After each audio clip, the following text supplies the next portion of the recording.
नमस्कार एवरीवन, कैसे हैं आप सब लोग। माय नेम इज तन्मय जोशी। तो चलिए आज की क्लास शुरू करते हैं। तो आज हम डिस्कस करेंगे old versus new periodic table. तो सबसे पहले हमें देखना है पीरियोडिक टेबल क्या है। तो चलिए डिस्कस करते हैं। तो पीरियोडिक टेबल वो है जिसमें जो अर्थ में हमारे जितने भी एलिमेंट हैं उनको एक सीक्वेंस के हिसाब से अरेंज किया गया है, तो उसे ही हम पीरियोडिक टेबल कहते हैं। उनकी प्रॉपर्टीज के हिसाब से उनके मास, एटॉमिक नंबर, एग्जेक्ट्रा जो भी है हम आगे डिस्कस करेंगे। तो उन्हें एक टेबल की फॉर्म में अरेंज किया गया है, तो इसे ही हम पीरियोडिक टेबल कहते हैं। तो सबसे पहले हम बात करते हैं ओल्ड पीरियोडिक टेबल की। तो ओल्ड जो पीरियोडिक टेबल है वो हमें दी थी किसने? मेंडलीव ने, और ये बनाई थी लगभग 1869 में। तो इसे मेंडलीव ने बनाया था, तो हम इसे अब कहते हैं मेंडलीव की पीरियोडिक टेबल। तो मेंडलीव ने क्या करा था, जो एलिमेंट हैं उनको उनके increasing order of their mass के हिसाब से अरेंज किया गया था। यानी कि जिसका मास सबसे कम था उसे पहले रखा गया था, फिर ऐसे ही अगला जिसका मास होगा उसे ऐसे ही उसने सीक्वेंस के हिसाब से रखते गया था। तो इसे हम मेंडलीव की पीरियोडिक टेबल कहते हैं। मेंडलीव ने क्या करा था कि जो एलिमेंट है उनको उनके बढ़ते हुए मास के एटॉमिक मास के हिसाब से अरेंज किया गया था। तो इसमें जो टोटल जो उसने एक जो टेबल बनाए थे उसमें इसमें जो टोटल एलिमेंट थे वो थे 63, और इसमें जो उसने रोज बनाई थी यानी कि जो हॉरिजेंटल जो लाइन है टेबल में वो 7 बनाई थी, और जो कॉलम है वो 8 कॉलम बनाए थे। यानी कि जो वर्टिकल जो अरेंजमेंट है उन्हें कॉलम कहा जाता है, तो वो 8 कॉलम में ये डिवाइड था।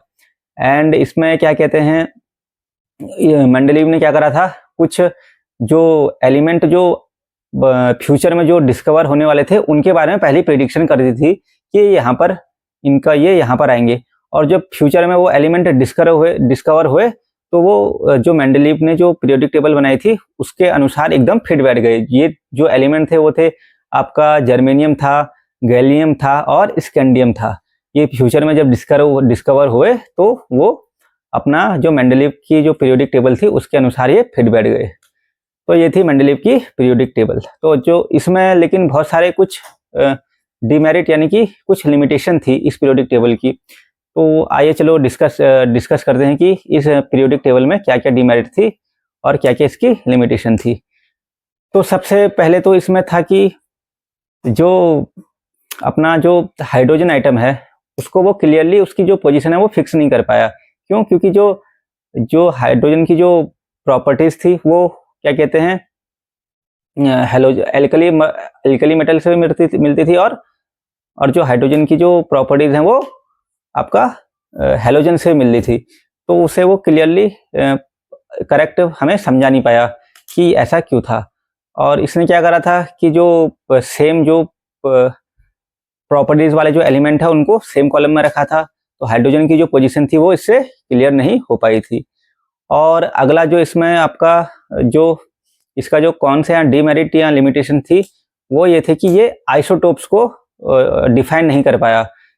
आइसोटोप्स की जो पोजीशन है उनको डिफाइन नहीं कर पाया। आइसोटोप्स क्या होते हैं? ऐसे एलिमेंट जिनका जो एटॉमिक मास होता है वो सेम एलिमेंट का जो एटॉमिक मास होगा वो डिफरेंट होगा, तो वो उसे जस्टिफाई नहीं कर पाया था। जैसे कि एटॉमिक नंबर एक ही होगा और जो उनका एटॉमिक मास होगा वो अलग अलग होगा। जैसे कि हाइड्रोजन के जो आइसोटोप्स हैं वो क्या होते हैं, 1h1, 1h2, 1h3। इनका जो एटॉमिक नंबर है वो सेम है, और बट जो मास है वो अलग अलग है। उस समय तो एटॉमिक नंबर का कुछ सीक्वेंस था नहीं, तो वो उसे जस्टिफाई नहीं कर पाया। जब बाद में एटॉमिक नंबर की जब खोज हुई तब एटॉमिक नंबर क्या होता है, नंबर ऑफ प्रोटॉन्स। तो उस टाइम पे नंबर ऑफ प्रोटॉन्स के बारे में तो कुछ क्लियरली था नहीं, तो इस वजह से वो मेंडलीव इसे डिफाइन नहीं कर पाया। तो ये एक थोड़ा सा इसका डीमेरिट था।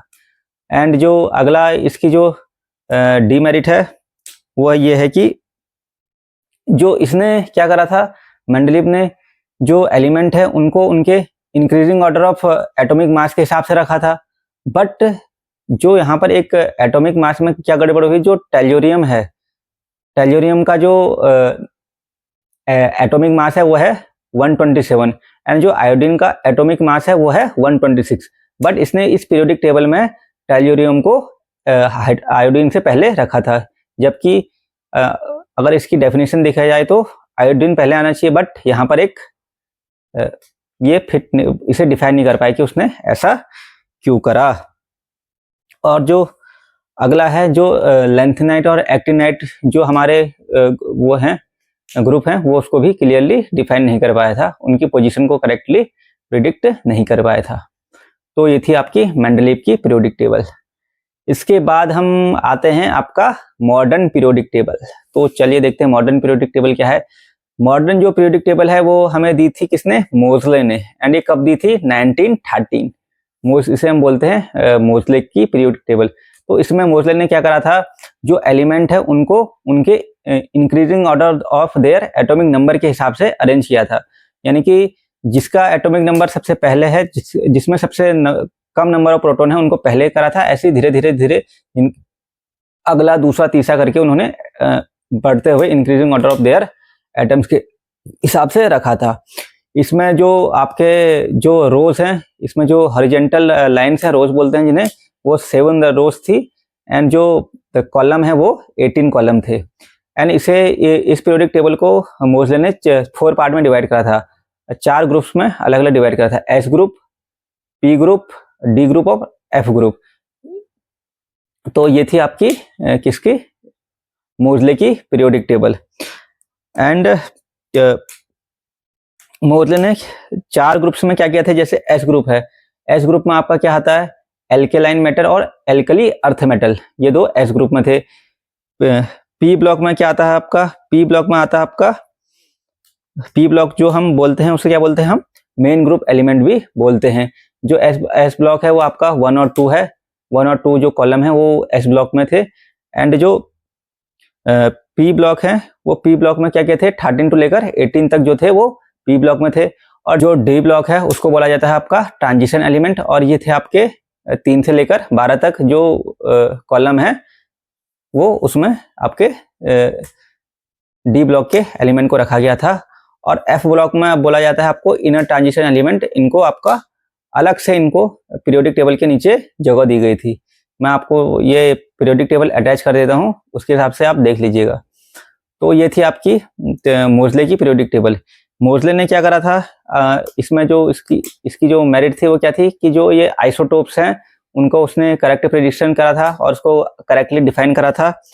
एंड जितने भी जो ये मोस्ट जो एक्यूरेट पीरियोडिक टेबल है, एंड इसमें जो टोटल नंबर ऑफ एलिमेंट है वो है कितने, 118। तो उम्मीद है आपको ये वीडियो अच्छा लगा होगा। अगर किसी भी इसमें कुछ क्वेरी हो तो प्लीज़ कमेंट सेक्शन में कमेंट करें। थैंक यू, मिलते हैं अगले वीडियो में।